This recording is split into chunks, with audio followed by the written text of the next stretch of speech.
straighter.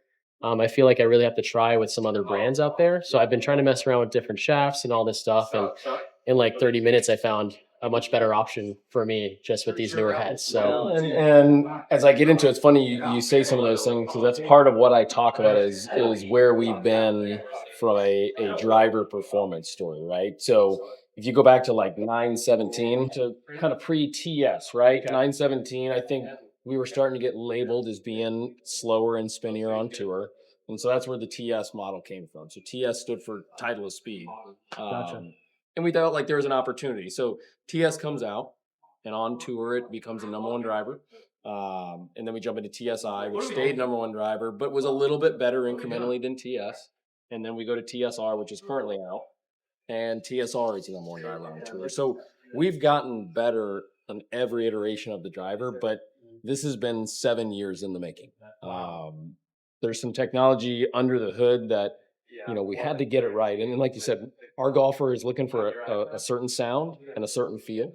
And we wanted to achieve that with the new technology. So GT stands for generational technology because it has been so long in the making and it is fast. But at the same time, we don't want to sacrifice forgiveness. We don't want to sacrifice spin.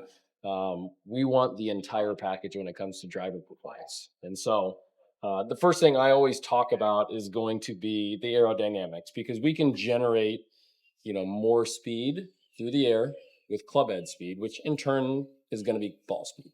And if you look at this versus the TSR was more flat line on the sole, where we've got more curvature on the sole in GT. Cool.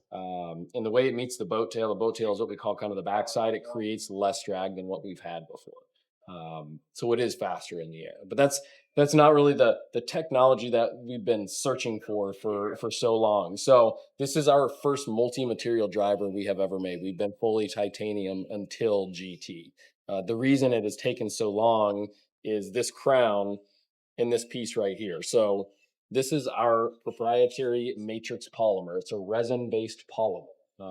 The reason we've been looking for this particular material is simply for the sound factor. Like I said, Titleist golfer wants a certain sound, and it's more of a metallic sound. So even though this is polymer, when you drop it, it sounds like a piece of metal. Mm-hmm. That's what we were trying to achieve. So not only was it a sound factor, but this is a third of the weight of our TSR crown from last year. And when we talk about weight savings, that's a really significant amount of weight that we can displace different places in the head to drive performance. Yeah. So that's the piece. Now, this is the raw form of what I'm holding in my hand, which is our seamless thermoform crown. So it is unbelievably durable. And when you look at multi-material drivers in the marketplace, there's a lot of issues from a durability perspective. Sure. We don't anticipate it with this. This thing is unbelievably durable. But in addition, like I said, it's seamless. So that Titleist golfer wants to look at a really clean crown. And you didn't notice that there was a seam when you were hitting it. I didn't even see that it's until hidden. now. So, yeah. and this is only because course, of the cutout. Course, but we don't want you to see it. So one of the ways that we are able to maintain all that weight savings is with this wrap function. This is a seamless thermoform crown.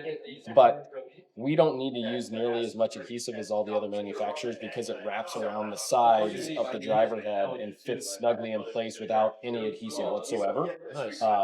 So we can use a lot less, and then we can take that weight savings and put it different places. Nice. And so in this instance, you'll see that the weight savings has been moved up front and then into the rear. Nice. And so it's up front because we want to get more ball speed and we want to reduce spin.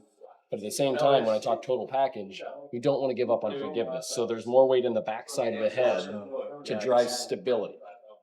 And, we talk about where we are on tour. This launch, the first week was at the Memorial. We had 13 in play. It was the number one driver in play. Really? The second week at the U.S. Open, we had 19 in play.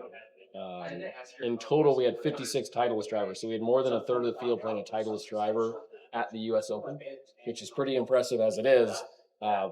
But that's, I mean, to get another 6 to 12 drivers in play the week of a U.S. Open with the toughest conditions you're ever going to face, I think it speaks volumes to the performance. Oh, for sure. And Pinehurst number 2, you have to be a really good driver of the golf ball. You have to keep it in play. It's really tough to get up and down, even around the green. So if you're not hitting it in position A off the tee, you're losing a lot of strokes. And I mean, those scores were high up there too with some of those, people that didn't make the cut. It was nuts.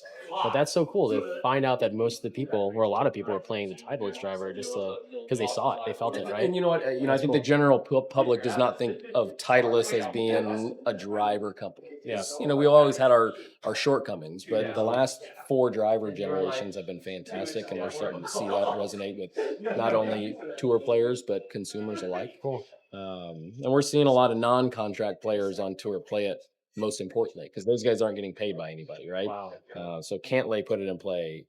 Adam Scott, Patrick Rogers, Justin Rose. It's a long list of players that are not in a contract with Titleist but are playing the driver. Really cool. So, and then the last component is going to be the face. So on the internal side of it, there is a ring. We call it the speed ring. So speed ring helps us drive more ball speed on center contact strikes. And we paired it with what we call a VFT, so variable face thickness. And you'll notice it's thicker in the center and gets progressively thinner. Mm-hmm. That drives more ball speed on off-center strikes. But what is kind of fun is that it's actually thicker in the center simply because it's too fast. We have to bring the speed back so it's a conforming drive. Okay, right on. But it's unbelievably durable, and we think it's a total package, right? It gives you speed, low spin, and a lot of stability at the end of the day, and that's our goal. I was feeling that too, like when I went to the GT3 with the weight more behind it, with that increased weight and mass, like the ball just felt like it was getting pummeled. Like I could feel it behind it. A lot of times with other drivers, I could feel that ball spin off, or I could tell like where the density is in the face throughout. It just felt solid throughout, even if I hit a heel shot or toe shot. And we could see that on TrackMan too. It's like I was still getting ball speed up, which was really interesting. Usually ball speed will go down tremendously if you don't hit in the center. Well, and that's some of the best feedback we got from the tour players was what happened when they were off center. And they would comment on the fact that, hey, I'm not losing much speed and I'm not adding much spin when I'm off center, and that's the goal, right? Yeah. And that's the majority of the golfers out there anyway. We're not all tour players, right? They're all hitting it off the heel or toe. So and then it's not just the Joe Smith that comes out to play here on a Saturday. It's the tour players. Everybody wants to hit it further, but we benefit when we're more consistent, right? If our miss hits are in the fairway, we're going to score better at the end of the day, and that's what we're here for. Exactly.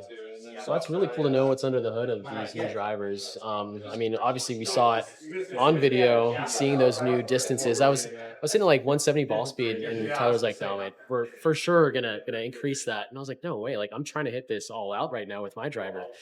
It was cool to see. I wasn't even putting 110% into it. It was just swinging my body, which was really cool. And I mean, obviously having a really good fitter. Helps when you got a great fitter too, but he's fantastic. Yeah. But you combine a great fitter and a great product, and you see what happens. Yeah, the numbers are great.